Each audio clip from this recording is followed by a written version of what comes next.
September 15 Pandaveshwar थाना इलाका दालुरबांध 8 नम्बरे एक खबर पाई जे बुलबुल देवी बोले एकजन इसिएल कर्मीर आछे बयस 44 उनार एक स्टैबिंग करे मार्डर হয়েছে खून হয়েছে তখন তদন্ততে স্টার্ট হয় এবং ওনার মেয়ে নিউজ পেপার वगैरह একটা কমপ্লেন্ট দেয় তো ছবি দুজনের अगेंस्ट अशोक पासवान और रोहित पासवान এর अगेंस्ट একটা কমপ্লেন্ট দেয় তো কেস স্টার্ট হয় তদন্ত হয় তখন रोहित पासवान जो আছে তো ওকে অ্যারেস্ট করা হয়েছিল আর 2 মাস পরে 15 নভেম্বরে আমরা কিন্তু अशोक पासवान के अरेस्ट করতে পেরেছি अशोक पासवान ही प्राइम अक्यूज ये अशोक पासवान आछे एक 2 मास धरे अनेक बार আমরা রেড করেছি অনেক ইনপুট নিয়ে অনেক বার চেষ্টা করেছি এ বারবার পালিয়ে যাচ্ছিল কিন্তু এই গত 15 নভেম্বর আমরা একে পান্ডবেশ্বর থানা পান্ডবেশ্বর স্টেশন থেকে অ্যারেস্ট করতে পেরেছি তারপরে আমরা যখন জিজ্ঞাসাবাদ করি এবং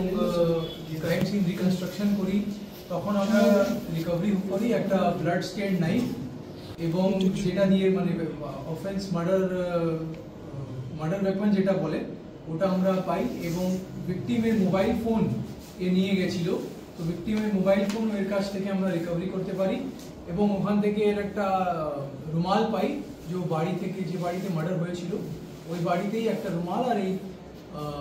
মার্ডার ওয়েপনটা আমরা পেয়েছি নিউজ পেপার वगैरह তারপরে আমরা বাকি ইনভেস্টিগেশনই পুছতাছ वगैरह করছি এখন কারেন্টলি ও আমাদের পুলিশ কাস্টাডিতেই আছে ভালো করে ছবি ফেলে প্রপার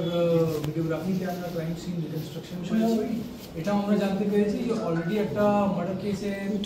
ট্রায়াল ওর চলছে পান্ডবেশ্বর কেসে অলরেডি ট্রায়াল চলছে তো বাকি সব জিনিস এই কেসের আমরা ফর্মালিটি লিগ্যাল ফর্মালিটি কমপ্লিট করে আশা করি তাড়াতাড়ি এই কেসটা মার্ডার কেসটা আমরা চার্জশিট করতে পারব কি কারণে খুন করা হলো মানে কি কারণে উদ্দেশ্য খুন করেছিল ও এরা একটা হাজবেন্ড ওয়াইফের রিলেশনশিপে থাকতো news paper exactly registration marriage হয়েছিল কি নেই এটা এখন অবধি কনফার্ম হয়নি তো এরকম এরা নিজের হাজবেন্ড ওয়াইফ সব থাকতো বাড়িতেই ওই বাড়িতেই তখন এদের কিছু কথাবার্তা হয় হয়তো কি এক্স্যাক্ট জিনিস নিয়ে সেটা এখন আমরা জানতে পাইনি এক্স্যাক্টলি কন্ট্রাডিক্টরি ভার্সনস আমরা পেয়েছি ওটা কিন্তু এদের কিছু কথাবার্তা হয় সেটা নিয়েই স্ট্যাবিং করে দেয় আর তারপরে খুন করে পালিয়ে যায়।